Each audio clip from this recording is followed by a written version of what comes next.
The moment news of Adrian's engagement broke, his childhood friend kissed him in the dim, private lounge. A smile curved the girl's lips, but tears trembled in her eyes.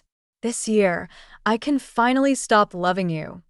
Everyone gasped, marveling at how deeply Skylar had hidden her feelings. The cigarette between Adrian's fingers, half dead, half glowing, jerked. "When did it start?" "When I was 15, she answered. The next day, Harborview buzzed with word that Adrian had called off the wedding. My adoptive parents scolded me, heartsick and furious. The finish line was in sight. How could 5 years of dating collapse before one sentence from that girl? Adrian only asked me to wait a little longer. I had already waited 5 years. This time, I didn't want to wait anymore. I left the restroom and reached for the lounge door just as Skylar's song ended. The last note of Lonely Secret hung in the air. Smiling through tears, she kissed Adrian beside her. "This year I can finally stop loving you." Her best friend sobbed like a broken faucet. "Skylar, after all these years of secretly loving Adrian, you're finally free." Someone refused to believe his own ears. "Wait, our Quinn, the one we grew up with, has always loved Adrian." "Skylar, why didn't you say anything? With all of us behind you, Adrian wouldn't have dared to hurt you." "What's the point now? Adrian's getting married." "You mean to that sterling adoptee? Skylar's been strong and kind since we were kids. How does that girl even compare?" Skylar's sparkling eyes stayed on Adrian. "Adrian, happy wedding." The dying cigarette between Adrian's fingers twitched again. "When did it start?" "When I was 15. 15, the year she met Adrian. The year Hawthorne lifted her up with everything Hawthorne had. Any foreign school she fancied, a single word from Adrian, and the door opened. At the age when hearts first flutter, meeting someone like that, forgetting would feel intentional. When Adrian drove me home, Hawthorne didn't speak. Cigarette after cigarette burned between his fingers. His mind was chaos. At the gates of Sterling, Hawthorne finally looked at me. "Jade, the wedding's postponed." My heart seemed to stop mid-beat. "Because of Skylar?" I asked, unwilling to accept it. 5 years. I was the longest relationship Adrian had ever had. Women fluttered around him, but none ever kept his heart. Everyone said a white moonlight lived in his chest, forever out of reach. Besides me, no one knew her name. Adrian answered, indifferent. "You've waited 5 years. What's a little longer?" His eyes were flat, emotionless. Calling off a wedding felt to him as ordinary as eating or sleeping. I gave a soft laugh. "Wait?" This wait would be endless. When Hawthorne picked a bride, Adrian chose me. The reason was simple. The day we met, you wore a blue dress. I liked it. Yet Hawthorne wasn't in a hurry to marry. "Let's try this seriously," Hawthorne said. "Can we start with dating?" After that, Adrian the rake disappeared from the nightlife scene. Hawthorne behaved perfectly, gentle beyond belief. The first time Hawthorne kissed me, Hawthorne pinned me against the car door and murmured, "It's been 3 months. When exactly were you planning to let me kiss you?" No girlfriend before me had ever lasted more than 3 months. Friends joked that Hawthorne become a monk. Hawthorne only frowned and defended me. "Jade isn't like them. The past is off limits." During a game of Truth or Dare, Skylar lost. The crowd demanded to know if she loved anyone. Blushing, she half-whispered, "Yes, Hawthorne's right here." Adrian's dark pupils contracted. Hawthorne swallowed a shot of whiskey and said nothing. Brielle nudged him with her elbow. "What about you, Adrian? Got someone you love?" They grinned like conspirators, as if they'd forgotten I was still sitting there. Adrian slid an arm around me. "Isn't it obvious?" Brielle opened her mouth, but Skylar quietly tugged her back. When the party ended, Brielle blocked our way. "Adrian, you should drive Skylar home, like you always used to." Skylar shook her head. "Brielle, Adrian has a girlfriend now. Don't put him on the spot." Adrian's hand, toying with his lighter, froze. Hawthorne smiled. "Skylar probably doesn't want me to drive her. After all, she's in love with someone else." Everyone thought Hawthorne was joking. Only I knew Hawthorne was sulking. Riding in his passenger seat, I clutched the seatbelt and asked, "You like Skylar, don't you?" A sudden break almost sent my heart through the windshield. At the red light we'd nearly run, Adrian spoke calmly. "I've loved her for 8 years. You're the first person to notice." But you also heard her. She loves someone and it's not me. I pretended to watch the streetlights while secretly wiping tears away. Adrian pinched my chin and turned my face toward him. Don't cry, Jade. I still haven't told you the rest. Starting this year, my heart belongs to you entirely. The vow felt like yesterday. Perhaps his heart was never completely mine, but it had certainly belonged to Skylar. Second year of our relationship. On Skylar's birthday, Adrian didn't show.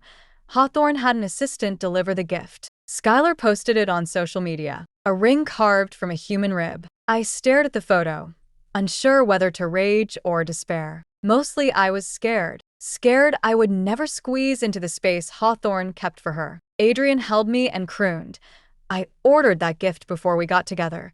It was my final promise to her. From now on, I won't celebrate her birthday ever again.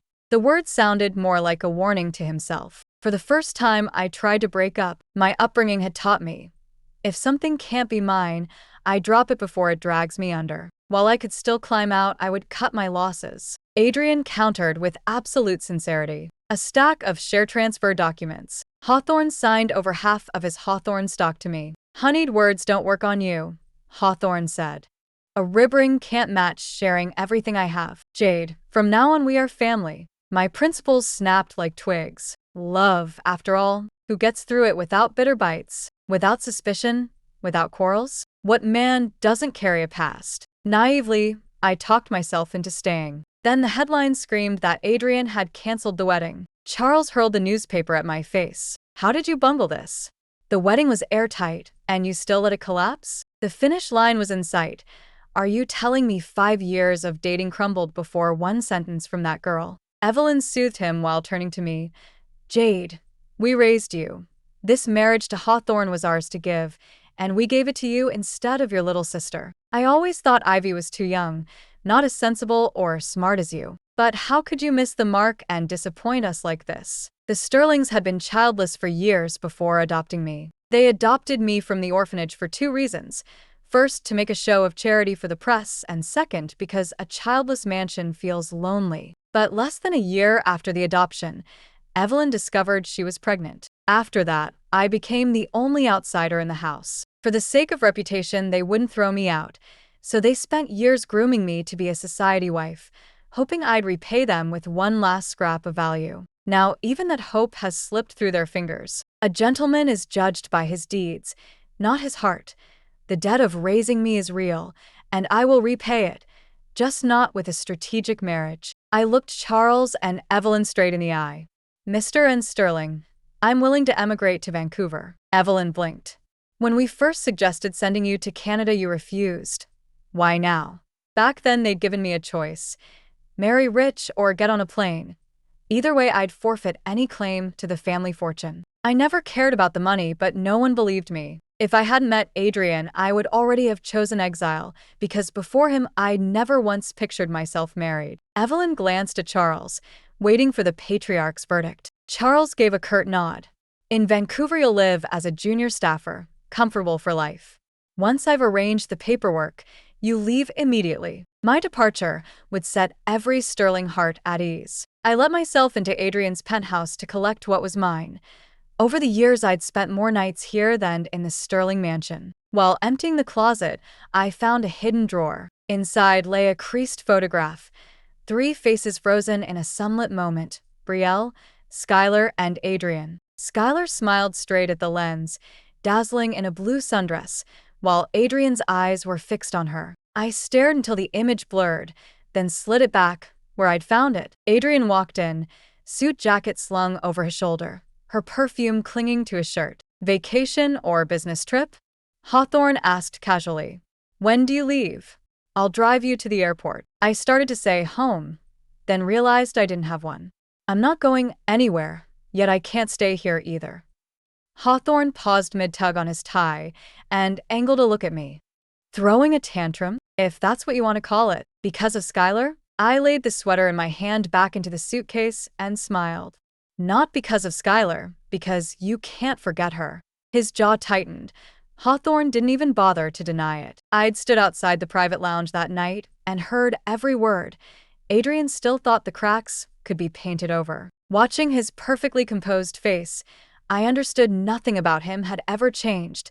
Hawthorne kissed me calmly, lied to me calmly. Adrian, let's not postpone the ceremony, I said evenly. Let's cancel it. Hawthorne clicked his tongue. Funny, I never noticed how unreasonable you could be. I'd been called unreasonable before, by Charles and Evelyn. That time Adrian had stepped through the door and positioned himself between us. Even the ever-polite heir lost his temper. Sterling isn't qualified to lecture my future wife. Funny how fate circles back. Adrian pressed his palm against the lid of my packed suitcase. Last chance, still determined to sulk. Call it whatever you like. His voice dropped, brittle with anger. Fine. Walk out and don't come back. Plenty of women would kill to be Hawthorne. Don't be ungrateful. Borrowing Skylar's airy tone, I said, then I wish Avery a blissful wedding. I booked a room at a Harborview hotel, planning to camp there indefinitely. When Lindsay invited me to her birthday, I begged off, afraid of running into Adrian. She phoned me. Jade, skipping your best friend's party? That's cold. I laughed softly. Your gift is already on its way. I'm swamped right now. I get it. I didn't invite Adrian. Come cut the cake with me, please. She left me no graceful exit, so I threw on jeans and a blazer and went. Lindsay was indeed waiting for me to slice the cake, and Adrian truly wasn't there, because the center of attention was Skylar. Lindsay whispered in my ear. Adrian asked me to look after her. You understand, right? Everyone wanted my understanding. Had breaking up been on the college entrance exam, I'd have scored full marks on the comprehension section. Skylar crossed the room, glass in hand. I heard Sterling broke the engagement because of me. Allow me to apologize. She drained the champagne in one gulp. Chorus of defenders rose around her. Quinn, you've never wronged anyone. No need to say sorry. If someone couldn't keep Adrian's heart, that's not on you. Call Adrian. Skylar only listens to him. Skylar poured a refill. But, Jade, I really do love Adrian. I have no family. I work my way through school, and Adrian helped me survive. Forgive me, I can't just hand him over. Tears slid down her cheeks. I plucked the glass from her fingers and hurled it into the corner, where it exploded in glittering shards. Curtain call, Skylar. I'm not Adrian. Your tears don't buy me. On my way out, Lindsay apologized. I answered calmly.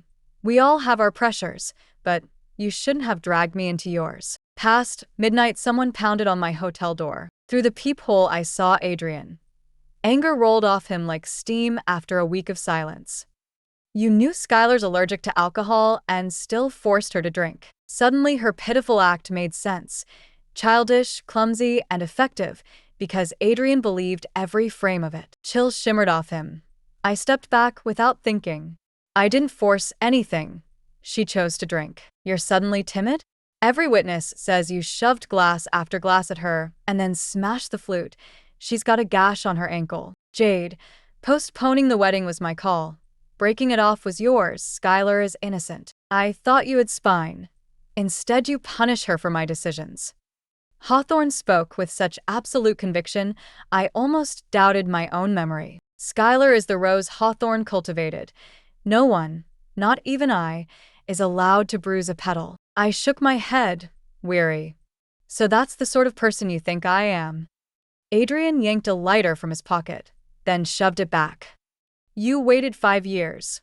What's a little longer? Stop envying Skylar.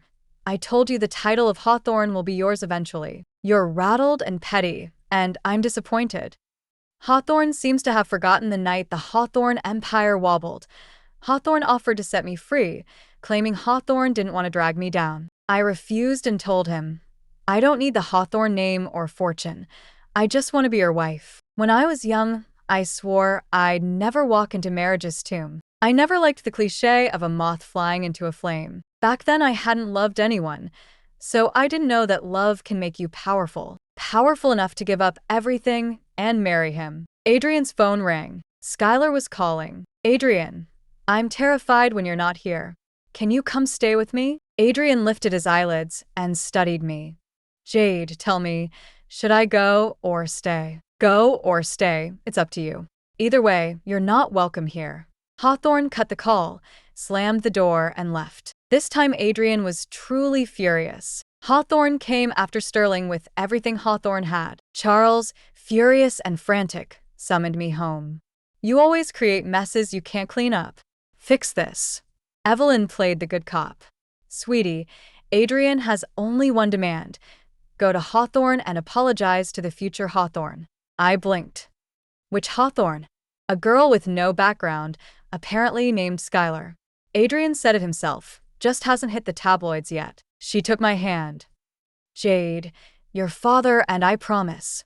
Apologize, help the family survive this, and we'll put you on the next flight to Vancouver. Only the one who ties the bell can untie it. If I didn't go, Adrian would never stop. Just as I'd guessed, when I arrived at Hawthorne was on the couch with a timid Skylar beside him. I cut to the chase. Avery, what will it take for you to let Sterling off the hook? An apology, Adrian said. Hawthorne knew I'd rather break than bend. Pride was all I had left. Every eye in the room pinned me in place. Skylar tugged Adrian's sleeve. Forget it, Adrian. Don't push her. Adrian's gaze drilled into me. Jade, I told you, if you don't want to be Hawthorne, plenty do. Now apologize to my future wife. Hawthorne wouldn't quit until every vertebra in my spine was shattered. I poured myself a drink, raised it to him. I'm under no obligation to apologize to a mistress. Skylar's face drained of color. She opened her mouth. I cut her off. Nor am I obliged to listen to a mistress explain herself. I emptied the glass. The first drink, to remind myself that Sterling is an ant beneath Hawthorne's boot. I begged the young master for mercy. The second, because I refused to lose face by apologizing to a mistress. May the young master overlook my insolence. The third, the moment I walk out that door, our love is dead.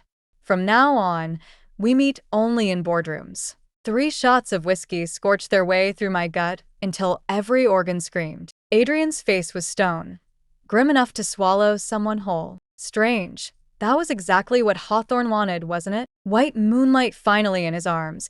Ex-girlfriend quiet and gone. Why the long face? The whiskey was too strong. That night stomach pain landed me in Harborview for gastric lavage. Rolling on the starched sheets, I thought, should have stopped it too. One romance, body and soul exhausted. When I was discharged, I expected no one. Instead, Ivy lounged in the doorway, camel coat, eyes half-lidded. Look at you, quite the sight. The parents who raised me 20+ years didn't come. The boyfriend who loved me 5 years didn't come. The girl who shares none of my blood did. She flopped onto the bed and watched me pack.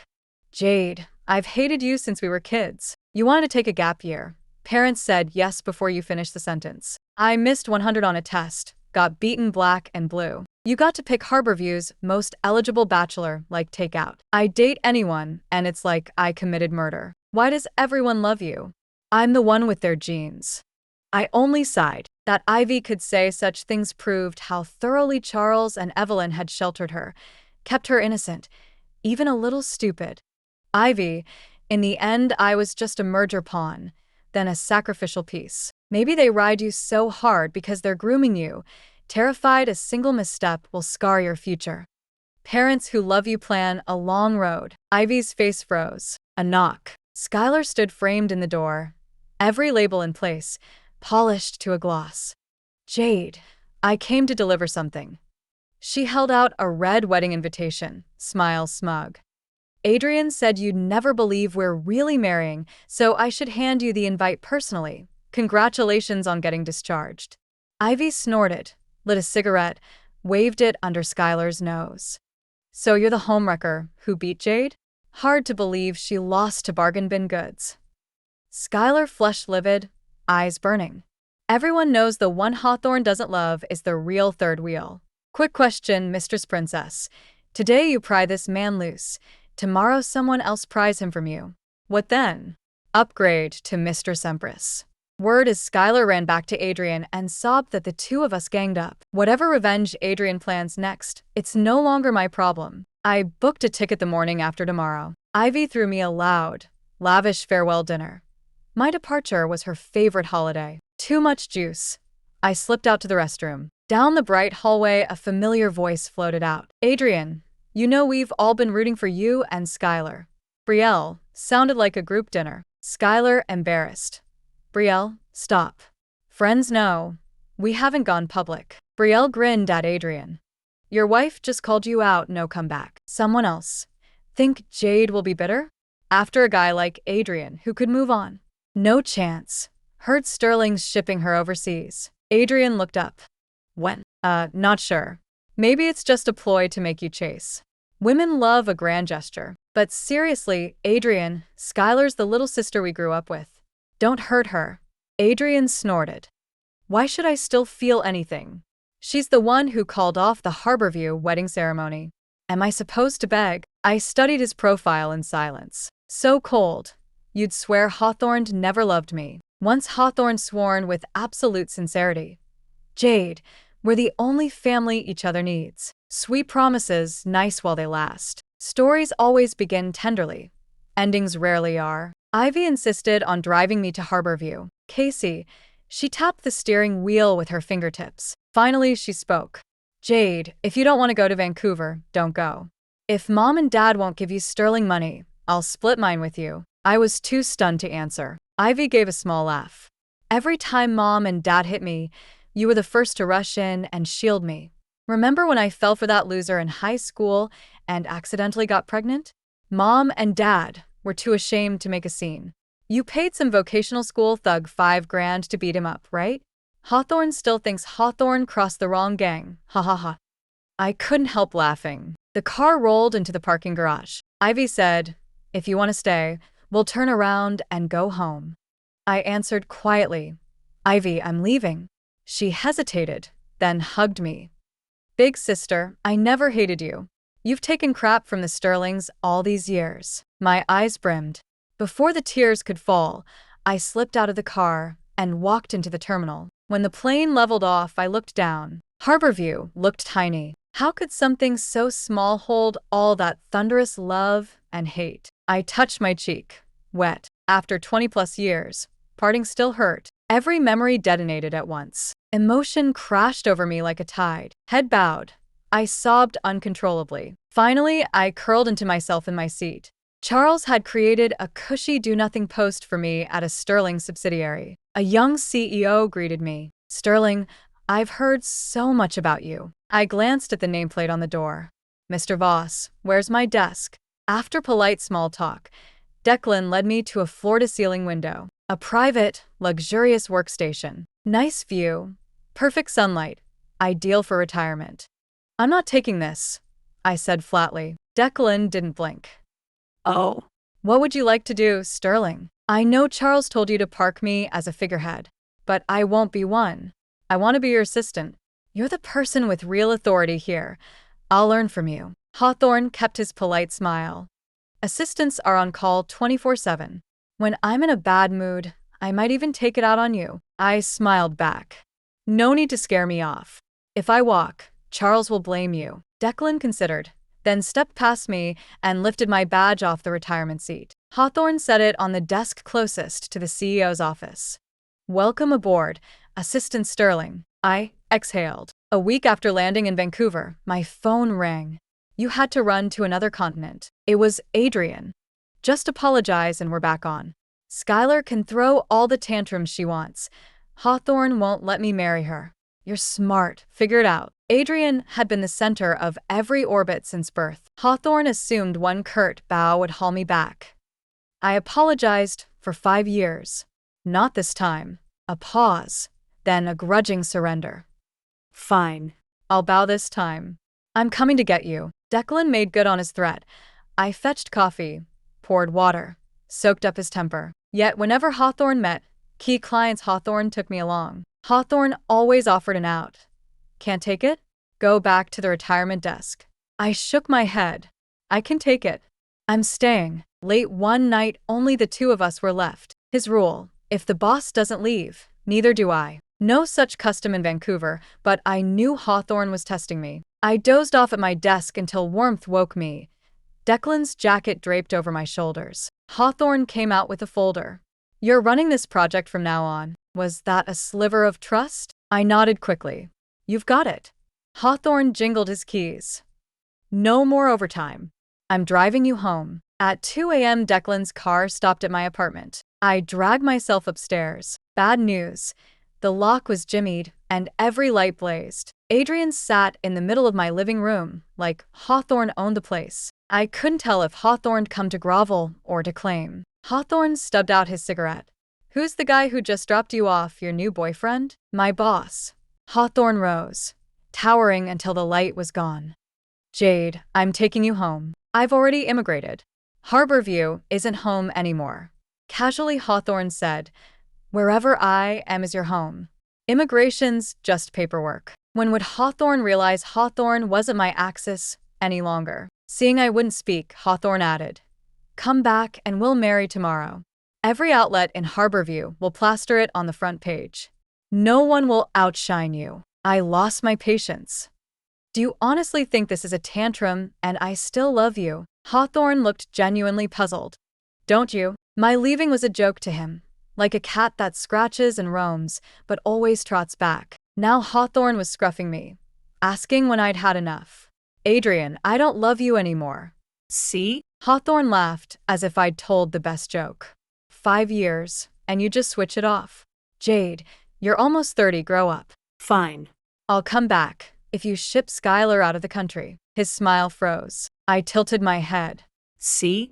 5 years, and you fell for someone else too. Adrian didn't fly home. Hawthorne rented the apartment next door. When I stepped onto my balcony for air, I'd often find him leaning on the rail, smoking, staring at nothing like a man solving an impossible equation. I remembered him telling me Hawthorne was rarely confused. Money solved most problems. The only riddle that had ever trapped him was his secret love for Skylar. Soon after Hawthorne arrived, Skylar called. She was hysterical. "Jade, you have no shame. You flew overseas just to lure Adrian after you. I've waited 8 years, and the moment Hawthorne agreed to marry me, you show up. Who do you think you are? Hawthorne chose you over me. Congratulations on your brilliant stunt." I admit defeat. Her voice cracked. She was crying. I glanced at Adrian on the neighboring balcony. "You heard all that?" I'd put her on speaker. Skylar's voice carries. Hawthorne made up his mind. I'll have Skylar sent away. From now on, she sets foot in Harborview again. Skylar's sobs on the other end cut off instantly. I ended the call just as abruptly. Adrian's voice, rarer than rare with panic, pleaded, "Jade, I'm not in love with her. Everything I promised you, I can still deliver. Come back to me." I gave a contemptuous little, "Oh." Too late. The project Declan handed me? I crushed it. Hawthorne stopped finding fault with every comma. I left the office early tonight, but the thought of home made me restless. I ducked into the first bar I saw. Blaring rock, top-shelf whiskey, neon stage lights, not a single soul who knows my name. For the first time in weeks, my shoulders dropped. A good-looking foreigner drifted over. In broken Chinese, Hawthorne asked, "Free later tonight?" I smiled, said nothing. Hawthorne pressed on. "My place is right around the corner." Before the sentence finished, Declan materialized and sent him packing. Hawthorne wore the iciest face I've seen. "Light workload? You're settling for that guy." I blinked innocently. "Not my type." "Cute, sure, but you're in another league." Hawthorne snorted. "A couple shots and you're flirting with your boss." Hawthorne held me upright and settled my tab. "Bars abroad are cesspools. Charles warned me to keep you alive." On the KC ride home, my phone buzzed. "Ivy. Big sis. Birthday next month. Come home." I traced the phone case, undecided. She breezed on. "No sweat. If you won't come, I'll fly to you." "Pass, Sterling. Buy my plane ticket. I'm a wage slave now." She laughed, agreed in a heartbeat. After I hung up, Declan spoke without looking away from the road. "I've got my year-end review in Harborview. We can fly together." "Huh, we barely know each other." "Shared ticket. Finance will reimburse." Hawthorne said it deadpan, eyes front, zero blush. Year-end feels eons away. Compared with a foreigner's bluntness, Chinese men are subtle, all reticence and hidden cards. Back home, I was cramming clothes into a suitcase when Adrian knocked, polite for once. Face storm black, Hawthorne demanded, "That guy who dropped you off, your boss?"